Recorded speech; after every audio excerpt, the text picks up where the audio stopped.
చివరి వరకు ఉత్తర ప్రత్యేక రీతిగా చదువుతారు. కీర్తనలను 32వ అధ్యాయం మొదటి నుండి చివరి వరకు ఉత్తర ప్రత్యేక రీతిగా చదువుతారు.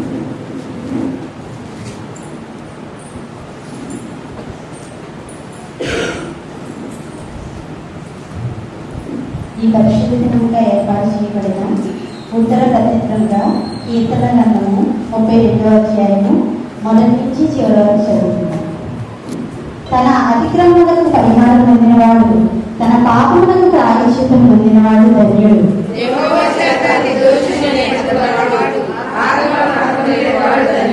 నేను మౌనినై ఉండగా దినమంతయు నేను చేసిన నా ఆత్మధ్వని వలన నా ఎముకలు క్షీణించినవి.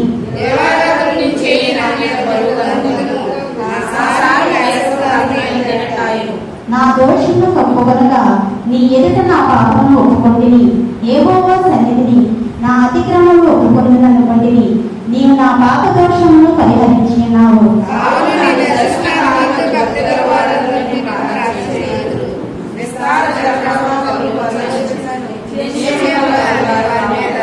నా దాగు చోటు నీవే, శ్రమలో నుండి నీవు నన్ను రక్షించెదవు. విమోచన గానములతో నీవు నన్ను ఆవరించెదవు.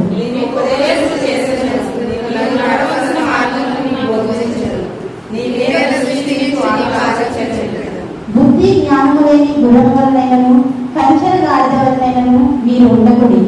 అవి నీ దగ్గరకు తేబడినట్లు వాటి నోరు వాటితోనూ కళ్ళముతోనూ బిగిపోవలను.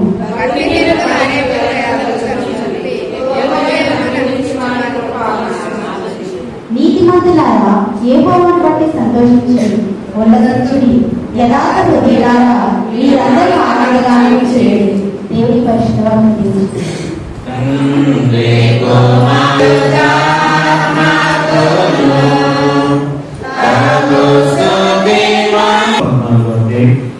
పదిహేను నుంచి 25 వరకు చదువుకుంటారు. నిర్మాణము 14వ అధ్యాయం 15 నుంచి 25వ వరకు. ఈ దినములకై ఏర్పాటు చేయబడిన మొదటి పాఠముగా నిర్గమకాండము 14వ అధ్యాయము 15 నుంచి 20 వరకు చదువుతాము. అంతలో యెహోవా మోషేతో, నీవేళ నాకు మొరపెట్టుచున్నావు, సాగిపోవుడి అని ఇశ్రాయేలుతో చెప్పుము. నీవు నీ కర్రను ఎత్తి ఆ సముద్రము వైపు నీ చెయ్యి చాపి దాని పాయలుగా చేయము. అప్పుడు ఇశ్రాయేలీయులు సముద్రం మధ్యను ఆరిన నెల మీదను గడిచిపోతుంది. ఇదిగో నేనే ఐగుప్తుల హృదయములను కఠినపరుచుతున్నాను. వారు మీరే తరుముదురు. నేను ఫరో వలనను అతని సమస్త సేనల వలనను అతని రథముల వలనను అతని గుర్రపు రౌతుల వలనను నాకు మహిమ తెచ్చుకుందును. నేను ఫరో వలనను అతని రథముల వలనను అతని గుర్రపు రౌతుల వలనను మహిమ తెచ్చుకున్నప్పుడు నేను యెహోవానని ఐగుప్తుకు తెలుసుకుందరను. అప్పుడు ఇశ్రాయేలు ఎదుట సమూహములకు ముందుగా నడిచిన దేవదూత వారి వెనుకకు పోయి వారిని వెంబడించును. ఆ మేఘస్తంభము వారి ఎదుటకు పోయి వారి వెనుక నిలిచెను. అది ఐగుప్తుల సేనకు ఇశ్రాయేలుల సేనకు నడుమ ప్రవేశించెను. అది మేఘము కనుక వారికి చీకటి కలిగింది, కానీ రాత్రి అది దీన్ని వెలిగించెను కనుక ఆ రాత్రి అంతయు ఐగుప్తుల సేన ఇశ్రాయేలును సమీపింపలేదు. మోషే సముద్రం వైపు తన చేయి చాపక యెహోవా ఆ రాత్రి అంతయు బలమైన తూర్పు గాలి చేత సముద్రంలో తొలగించి దానిని ఆరిన నెలగా చేశాను. నీళ్లు విభజింపబడగా ఇశ్రాయేలీయులు సముద్రం మధ్యను ఆరిన నెల మీద నడిచిపోయింది. ఆ నీళ్లు వారి కుడి ఎడమ ప్రక్కలను వారి గోడలే ఉండేవి. ఐగుప్తులు ఫరో గుర్రములను రథములను రౌతులను వారిని తరిమి సముద్రం మధ్యను చేరింది.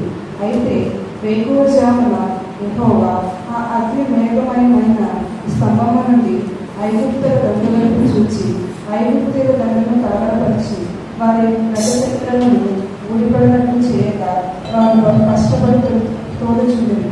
అప్పుడు ఐగుప్తులు ఇశ్రాయేలు ఎదుటి నుండి పారిపోవడం బట్టి యెహోవా వారి పక్షాన మనపై యుద్ధం చేస్తున్నారని చెప్తున్నారు. దేవుని పరిశుద్ధ వాక్యం నిలిచున్నారు.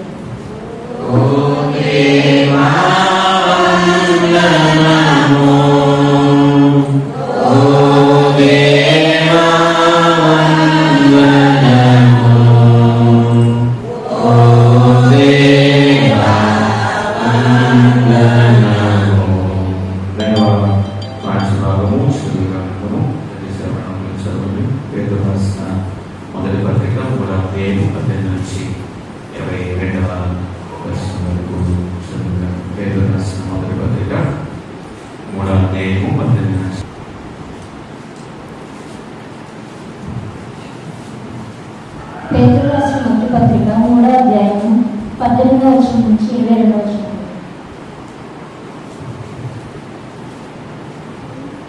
దేవుని చిత్తం అలాగనే అట్లా కీడు చేసి శ్రమపడటం అంటే మేలు చేసి శ్రమపడితే బహు మంచిది. ఎలాగనగా మనలను దేవుని వద్దకు తెచ్చుటకు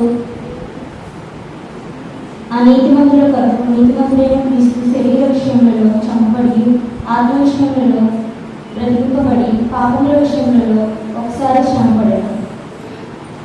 దేవుని దివ్యాంతము కనిపెట్టుచుండినప్పుడు పూర్వం నోవాహు దినములలో ఓడ స్థిరపరుచుండగా అవిధేయులైన వారి వద్దకు అనగా చెరలో ఉన్న ఆత్మల వద్దకు ఆయన ఆత్మరూపుగానే వెళ్ళి వారిని ప్రకటించారు. ఆ ఓడలో కొందరు అనగా 8 మంది నీటి ద్వారా రక్షణ పొందిరి. దానికి సాదృశ్యమైన బాప్తిస్మం ఇప్పుడు మిమ్మల్ని రక్షించున్నది. అదేవిధంగా శరీరం మాలిన్యం తీసివేటు కాదు కానీ యేసుక్రీస్తు పునరుత్థానం మూలంగా దేవుని విషయం నిర్మలమైన మనసాక్షిని ఇచ్చినట్టు కదా. ఆయన పరలోకంలోకి వెళ్ళి దూతల మీదను అధికారుల మీదను శక్తుల మీదను అధికారం పొందిన వాడై దేవుని కుడి పార్శ్వంలో ఉన్నాడు. ఇంకొద్ది వరకు నిర్వహించున్నాడు.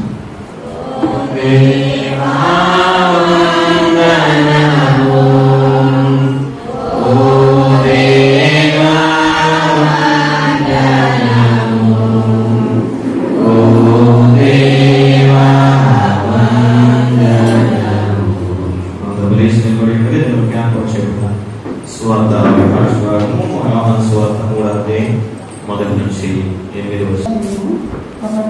వచనం. ముందు అధికారి నికోదేము వ్యవసాయకుడు ఒకడు అతడు రాత్రి వచ్చి బోధకుడు నీకు దేవుని వద్దకు వచ్చి బోధకుడు అని నేను ఎదుగుతున్నాను. దేవునికి తోడైతుంది కానీ నేను చేర్చుకున్న సూచనలు ఎవరూ చేయలేదని ఆయనతో చెప్పింది.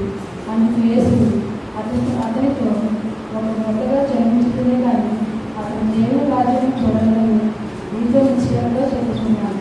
అందుకు నికోదేము ముసలివాడైన మనుషులు ఎవరిలాగా జన్మింపగలడు?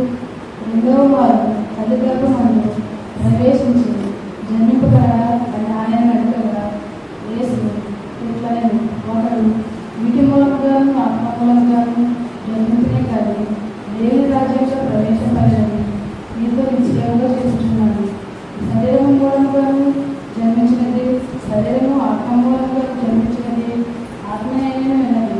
మీరు కొత్తగా జన్మించగలని మీతో నిశ్చయంగా నేను చెప్పినందుకు ఆశ్చర్యపడవద్దు.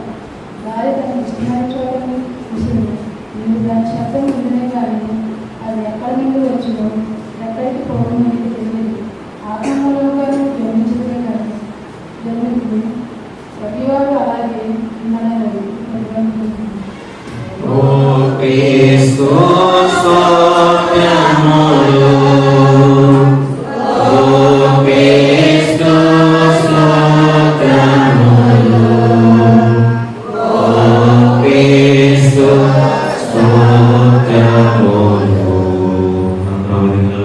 నన్ను చూచువాడు నిత్యం కాసుకోవడానికి వాడుకోవడానికి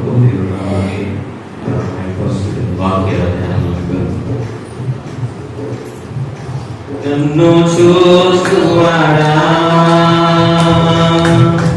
నిత్యం కాసుకోవాడా నన్ను చూచువాడా నిత్యం కాసుకోవాడా పరిశోధించి తెలుసుకున్నావు చుట్టూ నన్ను ఆవరించావు పరిశోధించి తెలుసుకున్నావు చుట్టూ నన్ను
అడుగున్నాను అయ్యా నీవెరిగి ఉన్నావు అయ్యా నీవెరిగి ఉన్నావు ధన్యవాదం యేసు రాజా ధన్యవాదం యేసు రాజా ధన్యవాదం యేసు రాజా ధన్యవాదం యేసు రాజా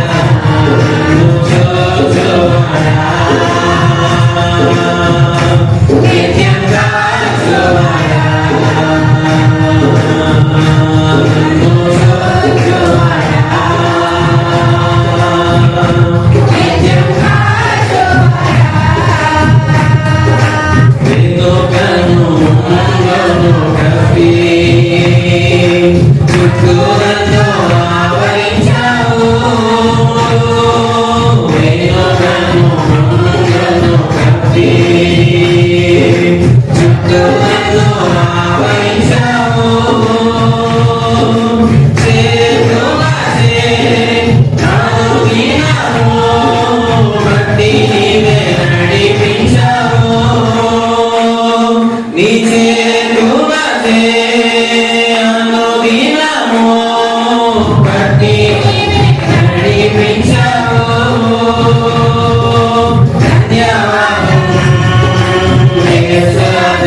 చూచేటువంటి దేవుడు మన యొక్క దేవుడు.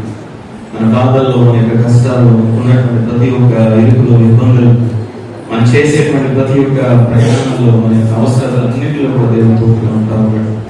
అనేకమైనటువంటి ఆటంకాలు, అనేకమైనటువంటి శోధనలు మనం నడుస్తూ ఉంటాము. దేవుడు మనం నడిపించినటువంటి దేవుడు, మనం బలపరిచినటువంటి దేవుడు, జీవితాల్లో గొప్ప కార్యాలు, గొప్ప ఆశీర్వాదాలు ఇస్తూ మనం దీవిస్తున్నటువంటి దేవుడు, మనం చూసినటువంటి వాడు, మనం బయటకు వెళ్ళేటువంటి ప్రతి ఒక్క మార్గంలో కూడా మనం తోడుగా ఉంటున్నటువంటి దేవుడు. దేవుడి సన్నిధానంలో ఇంతకాలం కూడా నన్ను చూస్తూ నన్ను కాపాడుతున్నటువంటి స్తోత్ర. మా జీవితాల్లో ఉన్నటువంటి ప్రతి ఒక్క అవసరతను ఒక్కరిని కూడా తీరుస్తున్నది పొందల. మరి ఉదయకాల సమయంలో కూడా తండ్రి సన్నిధానానికి నేను అవసరతకు వచ్చి ఉండగా, అయ్యా అక్కడతో వచ్చి ఉండగా, ఆయన నా యొక్క జీవితంలో, నా యొక్క హృదయంలో ఉన్నటువంటి ప్రతి ఒక్క తలంపులకు కూడా నేను సమాధానం విధించేది. నాకు ఉన్నటువంటి ప్రతి ఒక్క అవసరతను తీర్చిదేవని దేవుని సన్నిధానంలో ప్రతి ఒక్కరు కూడా ప్రార్థన చేయాలి. ఇక్కడికి ఏ పరిస్థితులు వచ్చినప్పటికీ కూడా ఈ రాత్రి ఉదయకాల సమయంలో దేవుడు తన వాక్యం ద్వారా, తన యొక్క మాటల ద్వారా మనల్ని, మన కుటుంబాన్ని దర్శించి నూతనమైనటువంటి ఆశీర్వాదంతో దేవుడు మనల్ని, మన కుటుంబాన్ని నడిపించలాడు. ఒక నూతనమైనటువంటి దీవెనలను దేవుడు మనకు, మన కుటుంబాలకు అనుగ్రహించలాడు. దేవుడి సన్నిధానంలో ప్రతి ఒక్కరు కూడా ప్రార్థన చేద్దాం. ప్రతి ఒక్కరు కూడా దేవుడి సన్నిధానంలో అనుకున్నటువంటి ప్రతి ఒక్క అవసరత నిమిత్తం, అక్కడి నిమిత్తం దేవుడి సన్నిధానంలో మొదలు పెడతాం. పరిశుద్ధ మోతల శాశ్వతమైన మన కొండల స్తోత్రం. మరొకసారి నా యొక్క ఉదయకాల సమయంలో ఇప్పుడు వరకు పాటల ద్వారా నా యొక్క చేపట్టి ధన్యతను నవేశాన్ని పొందడం 10 నిమిషాలు నీ యొక్క మాటలు మేము ధ్యానం చేయబోతుండగా నా నోటి మాటలు మన హృదయ ధ్యానం దృష్టిని అంగీకారంగా యోగ్యంగా ఉండాలని సహాయం దయచేయమని చేరవలసిన బిడ్డలందరినీ కూడా దీవించండి. ఇంకా నువ్వు రావాల్సినటువంటి వారిని సకాలంలో నడిపించి ఏదేమని మా ఘనత ప్రభావం పొందుకోమని ఆశీర్వదించమని దీవించమని ఆ యొక్క వాతావరణాన్ని కూడా అనుకూలపరచడానికి పొందారు. ఇప్పుడు మంచి వాతావరణాన్ని ఎంత వరకు మీరు అనుగ్రహించి అయ్యా ఈ నామాన్ని మయంకరంగా మమ్మల్ని మా కుటుంబాలు నడిపించమని యేసునామములో ప్రార్థించి అడిగి వేడుకొంచున్నాం తండ్రి. కూర్చోనండి.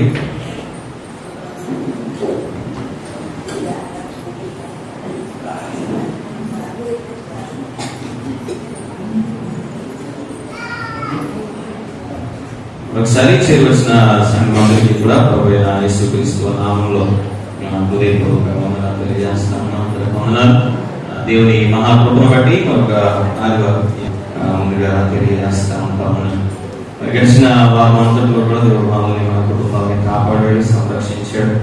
చెప్పిన ఆరోగ్యాన్ని, శక్తిని, బలమును దేవుడు మనకు గ్రహించి ఒక ఆదివారం దేవుని సన్నిధానంలో ఉండేటువంటి ధన్యతను దేవుడు ఉదయకాల సమయంలో మనకి ఇవ్వడం అనేది చేసినటువంటి గొప్ప మేలు. దేవుడు స్తుతిస్తూ 10 నిమిషాలు దేవుని యొక్క వాక్య ధ్యానంలోకి ఈరోజు మన యొక్క ధ్యానాంశము బాప్తిస్మము ద్వారా క్రీస్తులో గుర్తింపు పొందుట అనేటువంటి అంశాన్ని నేటి దినాన మనము జ్ఞాపకం చేసుకోబోతా ఉంటాము. సో బాప్తిస్మముకు ఆదివారంగా ఈ యొక్క ఆదివారాన్ని ధ్యానం చేస్తాము. మానవుని యొక్క క్రైస్తవ విశ్వాస యాత్రలో మరి అతి ప్రాముఖ్యమైనటువంటి సంస్కారాలలో మరి ఒక సంస్కారం పరిశుద్ధ సంస్కారము, ఈ పరిశుద్ధ బాప్తిస్మము అనేటువంటి ఈ సంస్కారం మన యొక్క చాలాసార్లు నేను అందరికీ కూడా తెలియజేశాను.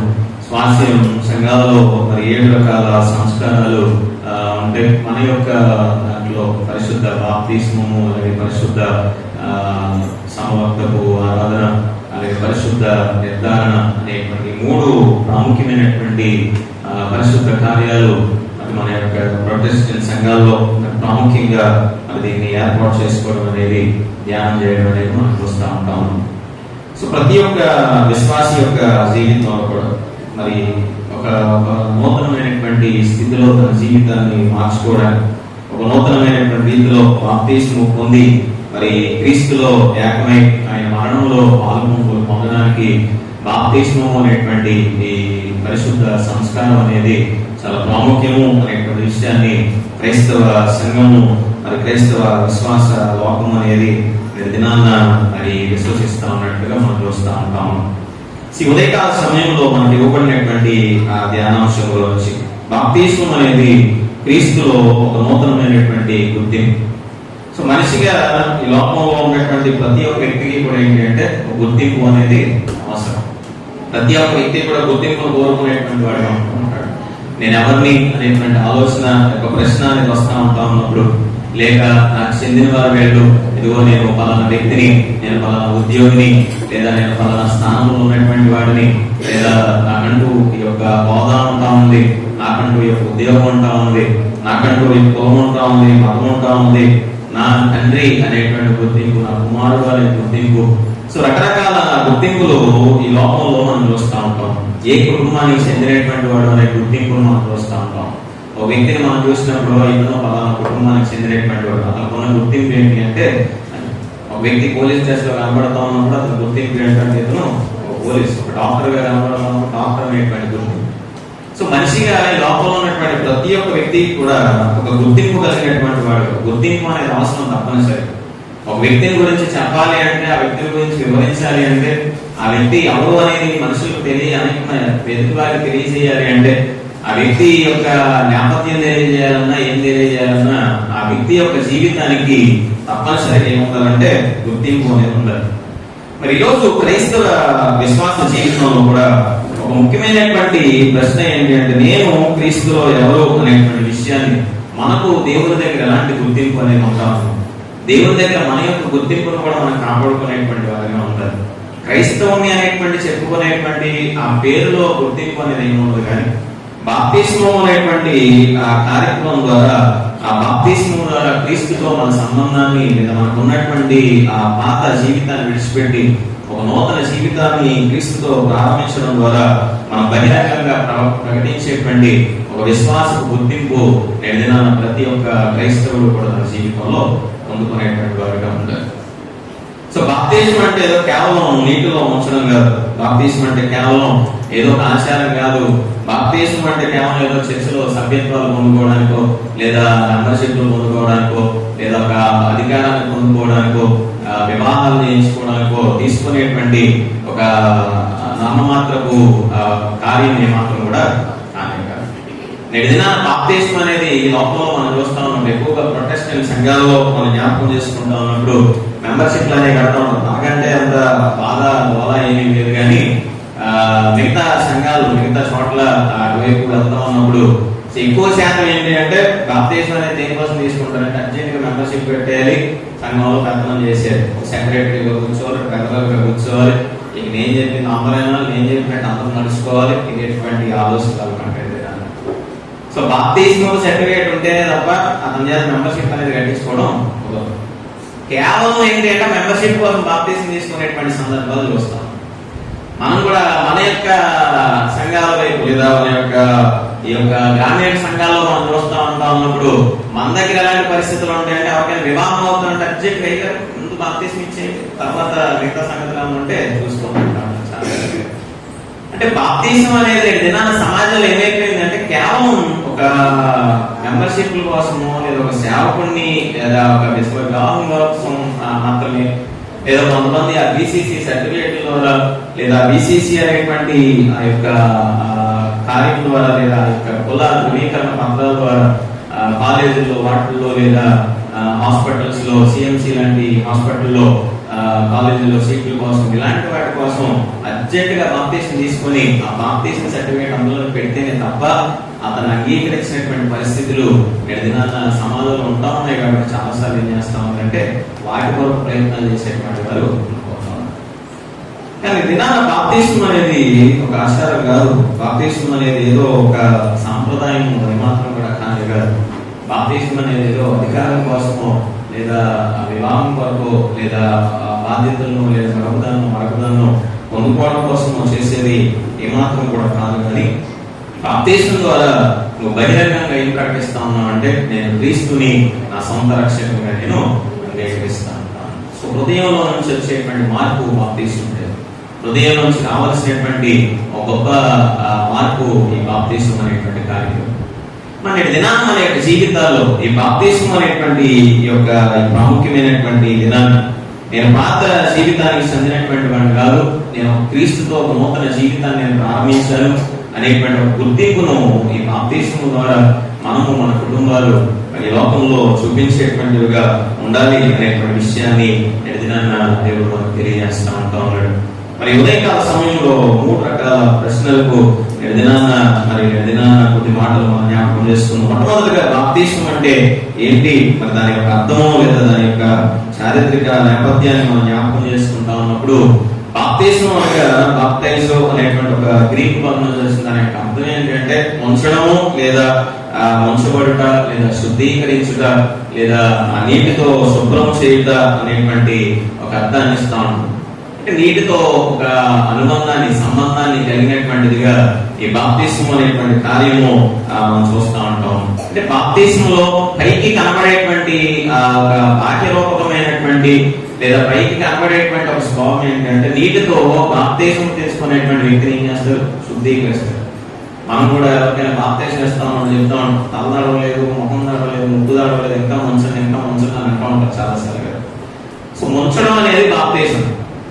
అయితే ఆ ఉంచడం అనేది నీరు మాత్రమే రక్షణ ఇవ్వదు, కానీ బాప్తిజం యొక్క అసలు ఉద్దేశాన్ని మనం జ్ఞాపకం చేస్తా ఉన్నప్పుడు పాపం నుండి మారు మనసు వైపు నడిచేటువంటి ఒక గొప్ప కార్యము ఈ యొక్క బాప్తిజం అనేది.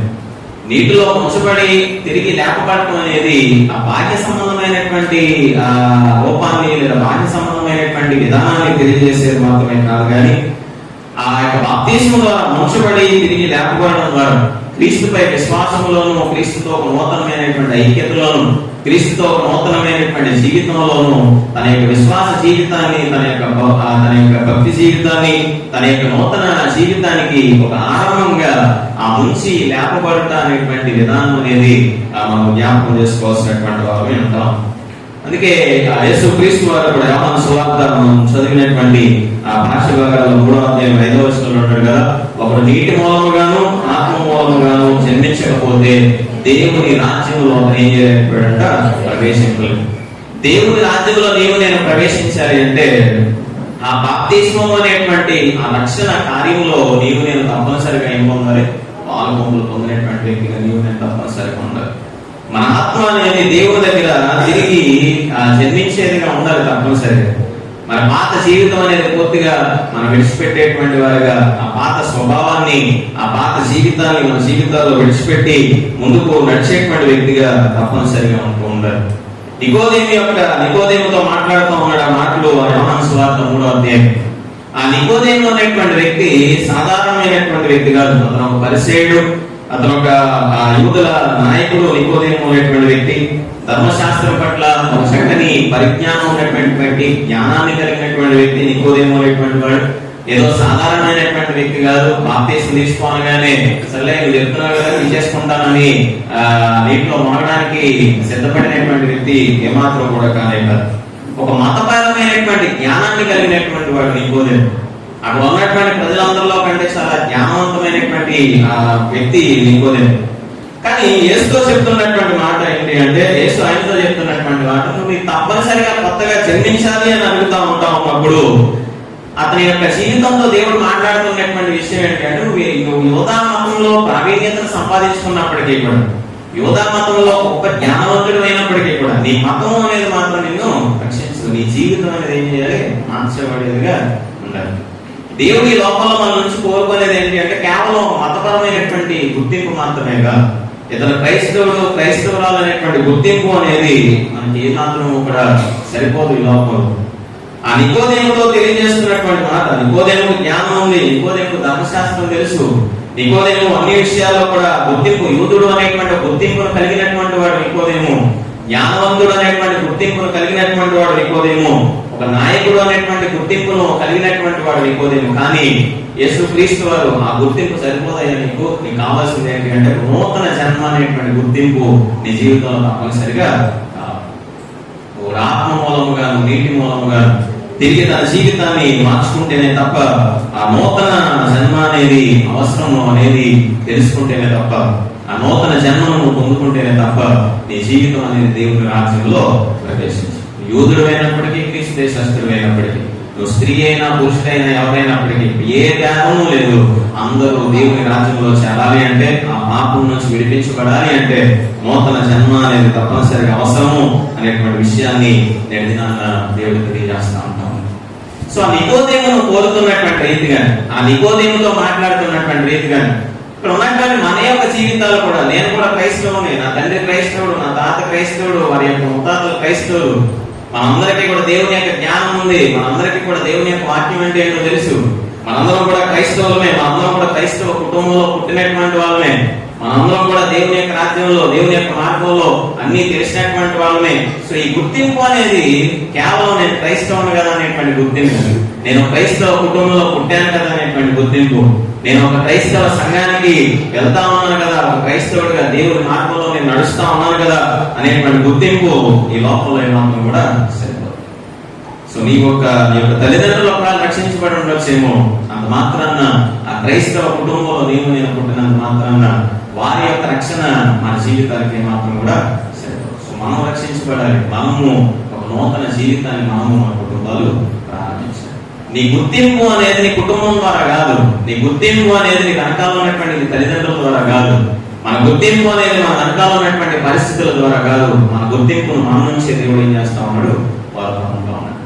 సో నికోదేముతో మాట్లాడుతున్నటువంటి రీతిగా, ఒకడు ఆత్మ మూలముగాను నీటి మూలముగాను జన్మించితేనే తప్ప ఏ కుటుంబంలో పుట్టినా, ఏ వంశంలో పుట్టినా నీ వెనకాల ఎంత గుర్తింపు ఉన్నప్పటికీ కూడా నువ్వు దేవుని రాజ్యంలో నూతన రక్షణను పొందుకోకపోతే మాత్రం నువ్వు ప్రవేశింపనే.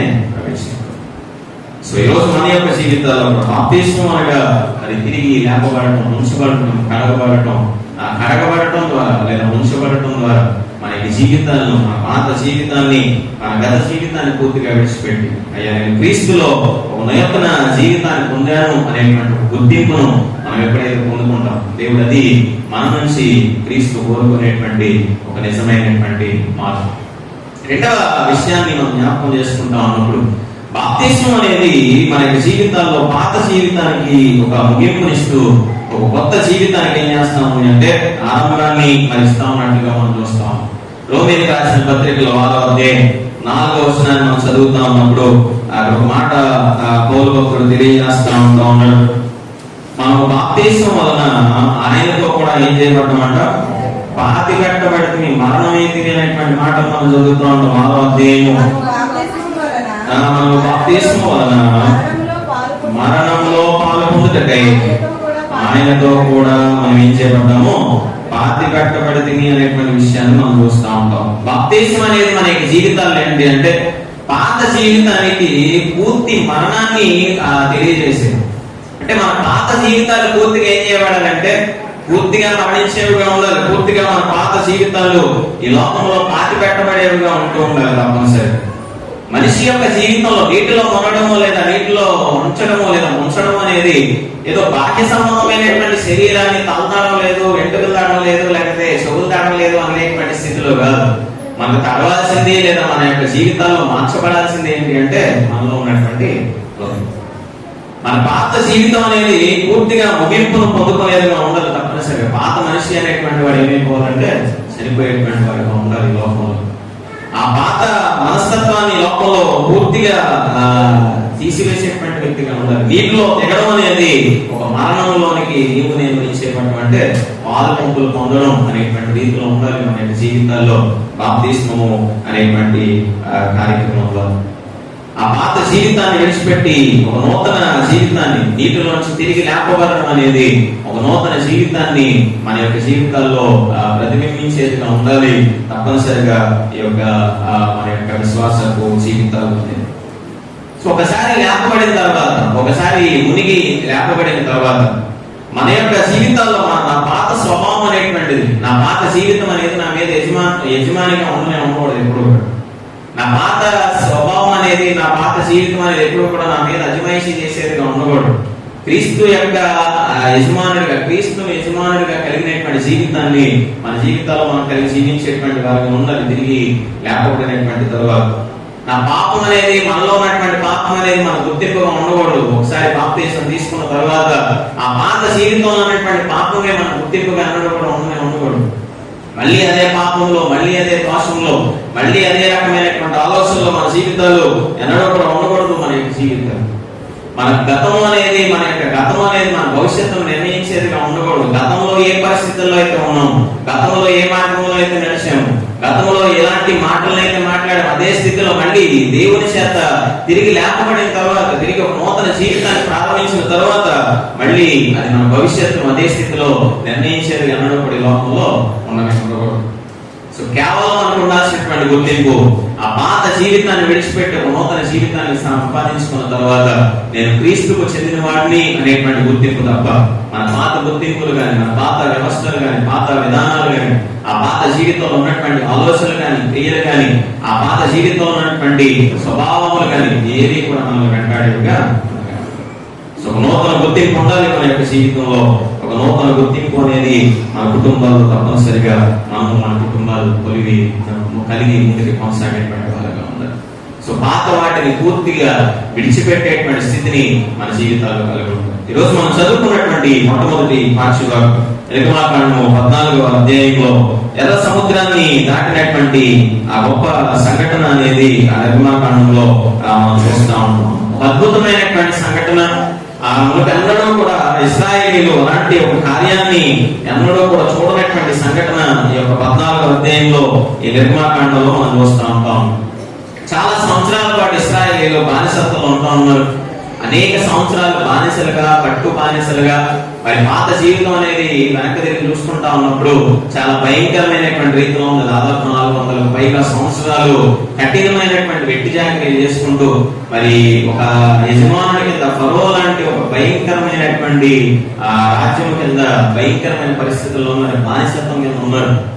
ఆ బానిసత్వం అనేది వారి యొక్క జీవితాల్లో ఒక వేదనను లేదా భయంకరమైనటువంటి శోధనను, కన్నీటిని, దుఃఖాన్ని కలిగించినటువంటి సందర్భాలు మనం జ్ఞాపకం చేసుకుంటా ఉంటాం. అయితే ఎంత ప్రయత్నం చేసినప్పటికీ కూడా, మోషేని దేవుడు పంపించిన తర్వాత కూడా మోషే ద్వారా అనేకమైన అద్భుతాలు చేస్తా ఉన్నప్పటికీ కూడా ఫరో మాత్రం ఏం చేయట్లేదంటే వారిని విడిచిపెట్టడానికి ఏమాత్రం కూడా ఇష్టపడట్లేదు. దేవుడు విడిపించాలని ఆశపడినప్పటికీ కూడా ఫరో మాత్రం ఏం చేయడానికి ఇష్టపడట్లేదు, విడిచిపెట్టడానికి ఇష్టపడట్లేదు. సో మన యొక్క జీవితాల్లో బాప్తిస్మం అనేటువంటి కార్యం ద్వారా ఆ పాత జీవితాన్ని మనం విడిచిపెట్టడానికి ఎంత ప్రయత్నం చేయాలని ఎంత ప్రయత్నం చేసినప్పటికీ కూడా, దేవుడు నేను బయటకు తీసుకురావాలని ఎంత ప్రయత్నం చేసినా, నన్ను బయటకు తీసుకురావాలని ఎంత ప్రయత్నం చేసినప్పటికీ కూడా, దేవుడు ఎంతగా అయితే మనల్ని బయటకు తీసుకురావాలని ప్రయత్నం చేస్తా ఉంటాడో అపవాది కూడా అంతే గట్టిగా ఏం చేస్తా ఉంటాడు, తిరిగి నేను వెనక్కలాగాలని. అపవాదికి నన్ను విడిచిపెట్టడం అనేది ఏమాత్రం కూడా ఇష్టం ఉండదు. వారిని పోనివ్వడానికి ఫరో ఉదయం ఏమైపోతా ఉందంట, కఠినమైపోతా ఉంది. వారికి ఇష్టం లేదు ఫరోకి వాళ్ళని విడిచిపెట్టి ముందుకు నడిపించడానికి. సో మొత్తానికి ఆ 10 తెగుల తర్వాత మొత్తానికి ఇష్టం లేకుండా వదిలిపెట్టాడు ఫరో. వాళ్ళు వెళ్తా ఉన్నారు. ఆ వెళ్తా ఉన్నటువంటి సందర్భంలో మళ్ళీ వారి మీద కోపం అనేది రగులుకుంది ఫరోకి. చుట్టూ ఉన్నటువంటి మనుషులు చెప్తా ఉన్నారు, అయ్యా వాళ్ళని విడిచిపెట్టేస్తే ఎలాగా, దానివైనా ఏదోటి చేయాల్సిందే. సో వెనక తరవడం మొదలు పెట్టారు ఫరో సైన్యం. వారి ముందేమో ఎర్ర సముద్రం కనబడుతూ ఉంది, వెనకాలేమో ఫరో సైన్యం తరుగుతూ ఉన్నటువంటి సందర్భాన్ని మనం చూస్తాము. ఇరువైపులా కూడా ఏముందంటే ప్రమాదం మాత్రమే ఉంటాం. ఆ ప్రమాదాన్ని దాటితే వారి జీవితం ఆశీర్వాదకరంగా ఉంటాయి. అసలు ప్రమాదాన్ని దాటడానికి ముందో ప్రమాదం ఉంది, వెనకాల ప్రమాదం అనేది మనం చూస్తూ ఉంటాం. సో అలాంటి సమయంలో వారి హృదయాలు వస్తున్నటువంటి ప్రశ్న ఏంటంటే, మేము ఇక్కడ ఏమైపోతాం, నశించిపోతాం. అయిపోయింది, మన జీవితం అయిపోయింది. ముందు ప్రమాదమే, వెనకాల ప్రమాదమే. ఏదో వచ్చాం కదా, బయటపడ్డాం కదా, ఏదో మార్పు చెందాం కదా, మన బానిసత్వం నుంచి ఏదో బయటపడ్డాం కదా అని అనుకునే లోపే ముందేమో సముద్రం దగ్గర తీసుకొచ్చి వదిలేశాడు మోషే గారు, వెనకాలేమో ఫరో ఏం చేయలేకపోతా ఉన్నాడు, మనల్ని వదిలిపెట్టాడు. సో పాపం అనేది మన జీవితాలు ఏం చేస్తా ఉందంటే, ముందు నువ్వు వెనకపోయేలాగా ఏం చేస్తా ఉందంటే నిరంతరం కూడా తరిమేదిగానే ఉంటుంది. మన పాత జీవితాన్ని మనం ఎంతగా విడిచిపెట్టాలి అని ప్రయత్నం చేసినప్పటికీ కూడా, ఎంతగా మనం దాన్ని దూరం చేసుకోవాలనేటువంటి ప్రయత్నం ఉన్నప్పటికీ కూడా, ఏదో ఒక రూపంలో ప్రమాదం అనేది నిరంతరం కూడా మన చుట్టే పొంచి ఉండేదిగా ఉంటుంది. ఆ ప్రమాదం అనేది ఏదో ఒక రూపంలో, ఏదో ఒక ఆలోచనలతో, ఏదో ఒక విధానాల్లో మన చుట్టూ అది ఏం చేస్తా ఉంటుంది అంటే మనల్ని నాశనం చేయడానికి నిరంతరం కూడా ప్రయత్నము చేసేది. కానీ వాళ్ళు ఏ రీతిగా అయితే సనుక్కుంటా ఉన్నారో మోషే మీద, దేవుడి మీద ఏం చేస్తా ఉన్నారంటే సనుక్కుంటా ఉన్నారు, కొనుక్కుంటా ఉన్నారు. అంతకాలం నడిపించినటువంటి దేవుని సైతం, అన్ని అద్భుతాలు చేసినటువంటి దేవుని సైతం వారి హృదయాల్లో నమ్మకాన్ని విడిచిపెట్టి, అయిపోయిందిరా మన జీవితం, అక్కడెక్కడ సమాధులు లేవని తీసుకొచ్చి ఇక్కడ పడేశాడు, ఇదేంటి దేవుడు ఎలా చేశాడు అని వాళ్ళ యొక్క హృదయాలు ఏమనుకుంటా ఉన్నారంటే బాధపడతా ఉన్నటువంటి సందర్భాలు మనం చూస్తాం. ఎందుకంటే ప్రమాదం అనేది వారి చుట్టూ ఎలా తిరుగుతా ఉందంటే నిరంతరం కూడా తిరుగుతా ఉంది. సో బాప్తిస్మం అనేది నీ పాత జీవితం నుంచి బయటకు రావడం. నువ్వు బయటకు వచ్చావు కదా అని పాపం అనేది ఎప్పుడు కూడా నేను విడిచిపెట్టి దూరంగా పారిపోవు. నువ్వు బయటకు వచ్చిన తర్వాతే పాపం అనేది ఏం చేస్తా ఉందంటే ఒక ప్రమాదంలో నీ చుట్టూ పొంచి ఉండేదిగా. ఆ ప్రమాదంలో నీ చుట్టూ తిరుగుతూ ఉంటుంది నిరంతరం కూడా. అపవాది నేను ముందున్నటువంటి సముద్రంలో ముంచివేయాలి, వెనుకున్నటువంటి సైన్యం దగ్గర అప్పగించాలని అపవాది నిరంతరం కూడా నీ విశ్వాసాన్ని పాడు చేయడానికి, నీ పాత జీవితం వైపు తిరిగి వెళ్ళాలి అనేటువంటి ఆలోచన కల్పించడానికి నిరంతరం కూడా ఏం చేస్తా ఉంటుందంటే అనేకమైన ప్రమాదాలను నీ చుట్టూ కల్పించేదిగా ఉంటుంది. సో వారి యొక్క ఆలోచనలు ఏమంటా ఉన్నాయి, ఆ ఫరో సైన్యం ఎప్పుడైతే వెనకాల తగ్గుతాము, ఏదో ఎప్పుడైతే సముద్రం అనేటువంటి ప్రమాదం ఉందో ఒక్కసారి వారికి ఏం గుర్తొస్తా ఉంది, తమ పాత జీవితాలు గుర్తొస్తా ఉంటాం. ముందున్నటువంటి వాగ్దాన దేశం అనేటువంటి ఆశీర్వాదం కంటే, ముందున్నటువంటి ఆ సంతోషం కంటే, ఆ నూతన జీవితం కంటే, అయ్యా మా పాత జీవితాలే మాకు బాగున్నాయి, అక్కడ కనీసం సమాధులు ఉన్నాయి, అక్కడ తినడానికి కూరలు ఉన్నాయి, తినడానికి గింజలు ఉన్నాయి, ఇక అయిపోయింది మా జీవితం అని మన పాత జీవితాన్ని ఏం చేసుకుంటా ఉన్నారంటే జ్ఞాపకం చేసుకుంటాం. ఈరోజు బాప్తిస్మం అనేది నీ పాత జీవితాన్ని పూర్తిగా చెరిపివేసేదిగా ఉండాలి తప్పనిసరి. ఈ యొక్క అద్భుతమైనటువంటి కార్యంలో మనం చూస్తూ ఉంటా ఉన్నప్పుడు వెంటనే మోసే చెప్తా ఉన్నాడు, అయ్యా మీరు ఊరక నిలిచి ఉండి దేవుడు చేసేటువంటి కార్యాన్ని చూడండి. మీరు విశ్వాసంతో దేవుడి మీద ఆధారపడండి. మీ చుట్టూ ఎలాంటి ప్రమాదాలు ఉన్నప్పటికీ కూడా మీరు ఊరక నిలిచి ఉండి దేవుడి మీద ఆధారపడితే దేవుడు ఏం చేస్తాడు, మీ జీవితంలో గొప్ప అద్భుతాలు చేస్తాడు. ఎప్పుడైతే ఆ కథను నీళ్ళ మీద కొట్టాడు, దేవుడు సముద్రాన్ని ఏం చేశాడంట, ఆగించాడు, మాయలుగా చేశాడు. ఆరిన నేల మీద ఇశ్రాయేలీయులు నడిచినట్టుగా మనం చూస్తూ ఉంటాం. ఫరో సైన్యం వెంబడిస్తా ఉంటాం, పక్క వెనకాల తరుముకుంటా వస్తా ఉంటా ఉంది, వీళ్ళేమో నడుచుకుంటా వెళ్ళిపోతా ఉన్నారు. కానీ చివరకు ఆ సముద్రం అంతా కూడా వచ్చి ఏం చేసిందంటే ఫరో సైన్యాన్ని తుడిచివేసింది. ఆ వెనుక జీవితాన్ని పూర్తిగా ఏం చేసిందంటే నాశనం చేసినట్టుగా మనం చూస్తాం. సో నీ ముందు ప్రమాదం అనేది కనపడతా ఉన్నప్పటికీ కూడా అయ్యో ఈ మార్గం గుండా వెళ్ళడం వల్ల నేను ఏదైనా కోల్పోతానేమో, ఈ మార్గం గుండా నేను వెళ్ళడం వల్ల నా జీవితంలో ఉన్న సంతోషాలు నేను కోల్పోతానేమో, ఆ బాప్తిస్మం అనేటువంటి అనుభవం ద్వారా, ఆ బాప్తిస్మం అనేటువంటి కార్యం ద్వారా నా జీవితంలో చాలా నేను మార్పులు చేసుకోవాలి కదా, అనేకమైనటువంటి రీతుల్లో నేను ఉండాలి కదా, ఆ వెనకాల జీవితమే బాగుంది కదా, ఐగుప్తు బానిసత్వమే బాగుంది కదా, ఆ బానిసత్వంలో ఉన్నటువంటి పరిస్థితులే బాగున్నాయి కదా, ఆ ఇటకలు చేసుకుంటూ లేదా మట్టి కీళ్ళు చేసుకుంటూ ఆ కొద్ది కాలం ఏదో తినడానికి తిండి ఉంది కదా, ఉండడానికి పట్ల ఇల్లు ఉంది కదా, ఏదో ఎంతో కొంత ఇస్తా ఉన్నారు కదా, అదే బాగుంది అనేటువంటి స్థితిలో ఉంటే ముందున్న వాగ్దాన దేశాన్ని మనం ఏం చేస్తాం, తప్పనిసరిగా అలాంటి ఐగుప్తి జనాంగం నుంచి, ఐగుప్తి శర నుంచి దేవుడు వారిని విడిపించినటువంటి రీతిగా అదే విషయాన్ని కొరింథీ పత్రికలో 10వ అధ్యాయంలో కూడా పౌలు చెప్తా ఉంటాడు. అందరూ మేఘములోను సముద్రంలోను నీటిలోను మోసే వారికి ఏమి ఇచ్చాడంట, బాప్తిస్మం ఇచ్చెను అనేటువంటి మాటను మనం చూస్తూ ఉంటాం. సో ఆరిన నేలను అటు ఇటు పాయలుగా చేయబడినటువంటి ఆ పెద్ద సముద్రము మధ్యలో వారు నడిపించినటువంటి దేవుడు ఇశ్రాయేలీయులకు గొప్ప సందేశాన్ని దేవుడు ఇస్తూ ఉన్నటువంటి మాట ఏంటి అంటే, వారు కేవలం ఒక ప్రదేశం నుండి మరొక ప్రదేశానికి వెళ్ళలేదు, కేవలం ఒక ప్రాంతం నుంచి మరొక ప్రాంతానికి కాదు వారు మారింది.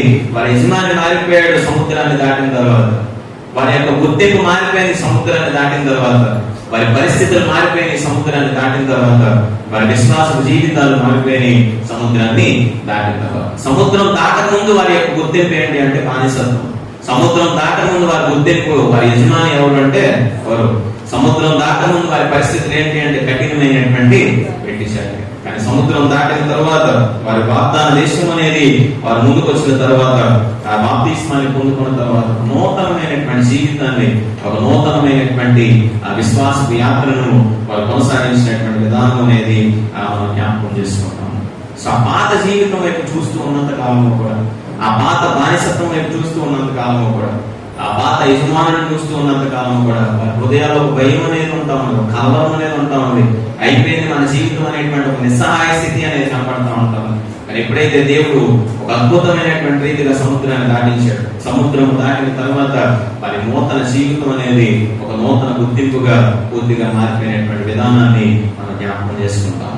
ఈ రోజు బాప్తిస్మం అనేటువంటి కార్యక్రమం ద్వారా కూడా నీ జీవితంలో నీ యజమానుడు మారాలి తప్పనిసరిగా. నీ పాత గుర్తింపు మారాలి, మన పాత గుర్తింపు అనేది తప్పనిసరిగా మారాలి. మన పాత జీవితాల్లో ఉన్నటువంటి భయం అనేది పూర్తిగా పోగొట్టుకోవాలి. మనలో ఉన్నటువంటి కలవరాన్ని మనం పోగొట్టుకునేటువంటి వారిగా ఉండాలి.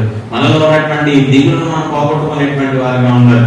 ఒకప్పుడు మనల్ని భయపెట్టి ఉండొచ్చు అపవాది, ఒకప్పుడు మనల్ని వెంబడించవచ్చు అపవాది, ఒకప్పుడు మన మీద యజమానుడిగా మన మీద ఉండి మనల్ని నడిపించినటువంటి వ్యక్తికి అపవాదం ఉండొచ్చు. కానీ ఒకసారి దేవుని సన్నిధానంలో దేవుని యొక్క ఆత్మచేత నీటి మూలముగా, ఆత్మ మూలముగా బాప్తిస్మం పొందిన తర్వాత నీ యొక్క గుర్తింపు అనేది క్రీస్తులో ఉండాలి.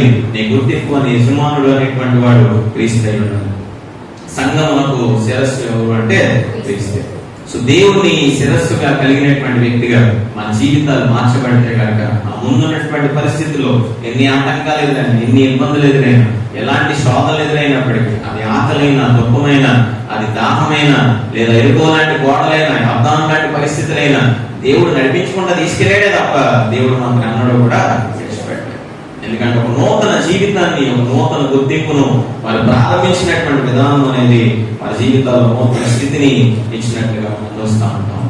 మరి ఈరోజు మన యొక్క జీవితాల్లో బాప్తిస్మం అనేది దేవుడు ఇచ్చేటువంటి ఒక మొట్టమొదటి గుర్తింపు మన యొక్క జీవితాలు. 43వ అధ్యాయం యెషయా గ్రంథం 43వ అధ్యాయం మొదటి వచనంలో మనం చదువుతా ఉంటా ఉన్నప్పుడు, అయితే యాకోబు నిన్ను సృజించిన వాడు యెహోవా, ఇశ్రాయేలు నిన్ను నిర్మించిన వాడు ఇలాగ సెలవిస్తున్నాడు, నేను నిన్ను విమోచించి ఉన్నాను, భయపడకము, పేరు పెట్టి నేను పిలిచి ఉన్నాను, నీవు నా యొక్క సొత్తు. సో ఎవరు చెందిన వాళ్ళం మనము అంటే బాప్తిస్మం తర్వాత దేవునికి చెందినటువంటి వాళ్ళం. దేవుడు మనల్ని పిలుచుకుంటా ఉన్నాడు, పేరు పెట్టి నేను పిలుస్తా ఉంటా ఉన్నాడు, తన యొక్క మార్గంలోనికి నడవాలి అనేటువంటి ఆలోచనలో పేరు పెట్టి నేను ఏర్పాటు చేసుకుంటా ఉన్నాడు. పలానా వ్యక్తిని క్రీస్తు మనం అందులోనికి ఈ వ్యక్తిని మనం ఏం చేస్తామని బాప్తిస్మం ద్వారా తీసుకుంటాము. ఈయన నుదుటి మీద శిలువ గుర్తును వేయటం ద్వారా ఇతను క్రీస్తు మనం అందులోని మన సంఘంలోనికి ఏం చేస్తామో. సో దేవుని యొక్క కుమారుడిగా, దేవుని యొక్క కుమార్తెగా ఉండేటువంటి గొప్ప గుర్తింపు అనేది దేవుడు మనకి ఇస్తా ఉంటా ఉన్నాడు. క్రైస్తవునికి ఇచ్చేటువంటి గొప్ప గుర్తింపు ఇది. దేవుడు మనల్ని పేరు పెట్టి మనం పిలుచుకుంటా ఉంటా ఉన్నాడు. ఆయన సొత్తుగా, ఆయన యొక్క జనాంగముగా, ఆయన ప్రజలుగా దేవుడు మనల్ని ఏం చేసుకుంటా ఉన్నాడు, ఏర్పాటు చేసుకుంటా ఉన్నాడు.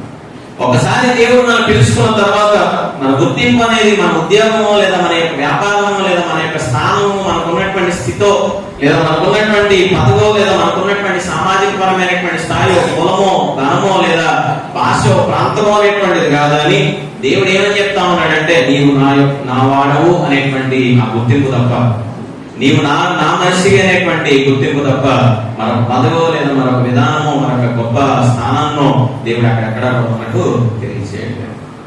కానీ దినాన్న బహిరంగంగా నీవు బాప్తిస్మం ద్వారా ప్రకటించేది, నేను క్రీస్తు వాడను అని ఒకసారి నేను ప్రకటించిన తర్వాత నువ్వు క్రీస్తు వాడుగా, నేను క్రీస్తు వాడుగా జీవించేటువంటి వారికి ఉండాలి తప్ప మన హృదయాల్లో, మన యొక్క ఆలోచనలో, మన యొక్క కుటుంబాలలో ఎన్నడూ కూడా మరొక ఆలోచన వైపు కానీ, మరొక గుర్తింపు కొరకు కానీ, మరొక స్థానం కొరకు గాను, మరొక పరిస్థితి వైపు గాను మన జీవితాలు ఎన్నడూ కూడా. సో బాప్తిస్మం అనేటువంటి కార్యాన్ని తీసుకున్న తర్వాత కూడా నేటి దినాన సంఘాలలో ఇంకనూ అనేక రకాలైనటువంటి పరిస్థితులు ఈ లోపల మనం చూస్తూ ఉంటాం. బాప్తిస్మం అనేటువంటి గొప్ప కార్యంలో పొందుకున్న తర్వాత కూడా ఇతను నా కులానికి సంబంధించినటువంటి వాడా కాదా, నా ప్రాంతానికి సంబంధించినటువంటి వాడా కాదా, నా యొక్క విధానాలకు సంబంధించినటువంటి వాడు కాదా అనేటువంటి ఆలోచనలతో దినాన సంఘాలు ఏం చేస్తా ఉన్నారు, లోకంలో విభజించేటువంటి రీతిలో వెళ్ళిపోతా ఉంటాం. పేరుకే బాప్తిస్మం, పేరుకే రక్షణ పొందుకున్నాం, పేరుకే ఆ యొక్క విధానాలు చివరిలో ఉన్నటువంటి తోకలు తొలగించుకోవడానికి మాత్రం ఇష్టపడట్లేదు. అంతగా కష్టపడి, అంతగా మనం ఎంతగానో గొప్పగా చెప్పుకుంటా ఉంటాం అంబేద్కర్ గారి గురించి.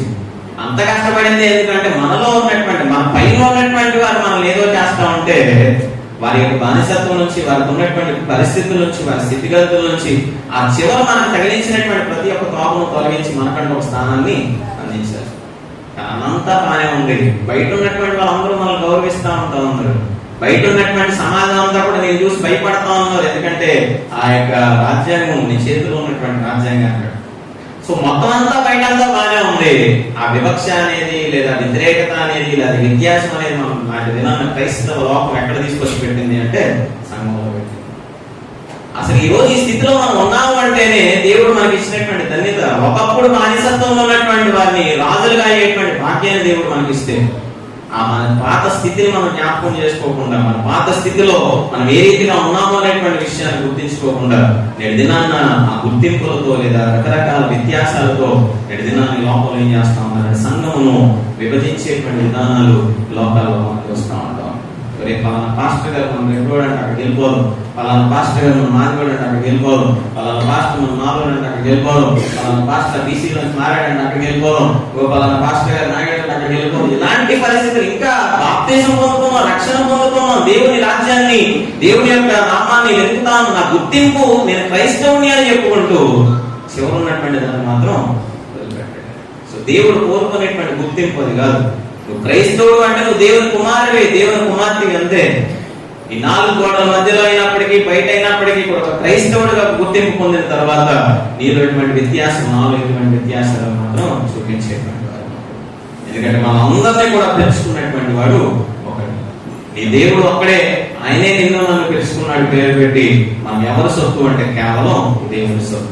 నీ తండ్రి అయినా, నీ యజమానుడైనా, మన అధికారి అయినా, మనకు ఉన్నటువంటి ఆ గొప్ప స్థానంలో ఉన్నటువంటి వ్యక్తి అయినా ఎవరైనప్పటికీ ఎవరంటే కేవలం మన యొక్క దేవుడు. సో మనం దేవుని కుమారులుగా పిలువబడటానికి ఇష్టపడేటువంటి వారిగా ఉండాలి. నా గుర్తింపు దేవుని యొక్క కుమారుని కుమార్తె అనేటువంటి గుర్తింపుతో తప్ప, క్రీస్తును ధరించుకున్నాను అనేటువంటి గుర్తింపు తప్ప, క్రీస్తును కలిగి నేను జీవిస్తా ఉన్నాను అనేటువంటి గుర్తింపు తప్ప, ఈ లోకంలో మరొక గుర్తింపు, మరొక విధానం అనేది మన జీవితాలలో కూడా ఉన్నాయి. సో నేను క్రీస్తు వాడను అనేటువంటి గుర్తింపు ఎప్పుడైతే మన జీవితాల్లో మనం కలిగి జీవించేటువంటి వారు ఉంటాం, క్రీస్తు వంటి ఆ జీవితాన్ని మనం కలిగి లోకంలో నడుచుకునేటువంటి వారు ఉంటాం. సో దేవుడు మనల్ని, మన కుటుంబాన్ని తప్పనిసరిగా రక్షించేటువంటి వారు ఉంటారు.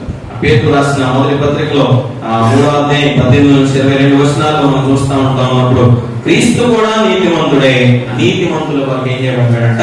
బాధపడ్డాడు. ఎవరి కోసం మరణించాడు యేసు క్రీస్తు వారు అంటే నీతిమంతుల కొరకు కాదు, లేదా పరిశుద్ధతతో జీవించినటువంటి వారి కొరకు కాదు, పరిశుద్ధత లేనటువంటి వారి కొరకు, పాపుల కొరకు, అనీతిమంతుల కొరకు యేసు క్రీస్తు ఈ లోకానికి దిగి వచ్చి ఏం చేశాడంట?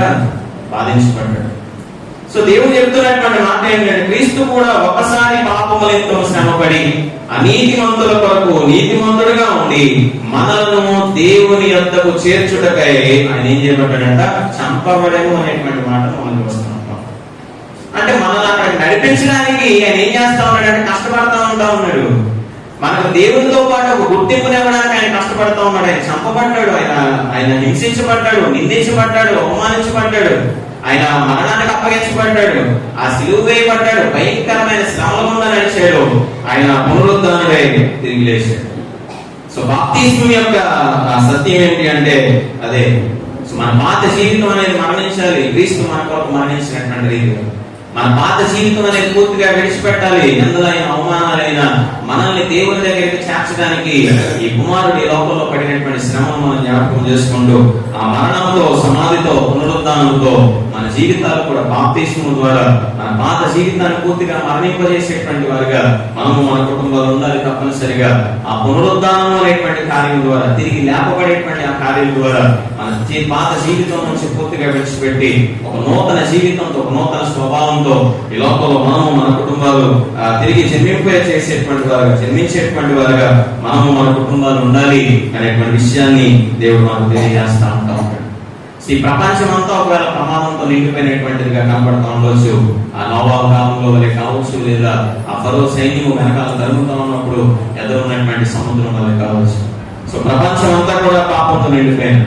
దేవుడు ఒక పక్క తీర్పును ప్రకటిస్తా ఉన్నాడు అనేటువంటి విషయాన్ని గ్రహించి ఆ తీర్పులోనికి ప్రవేశించకుండా, ఆ తీర్పులోనికి నీవు నేను వెళ్ళకుండా, నీవు నరకంలోనుకో, నరకానికి పాత్రుడిగా నీవు నేను కాకుండా, అపవాది యొక్క కుమారుడిని, కుమార్తె అనేటువంటి ఆ గుర్తింపును కాకుండా, నేను దేవుని కుమారుని, దేవుని కుమార్తె అనేటువంటి గుర్తింపుతో ఈ లోకంలో నీ ప్రయాణాన్ని ఎప్పుడైతే నీవు నేను కొనసాగించేటువంటి వారికి మనం ఉండగలుగుతాం.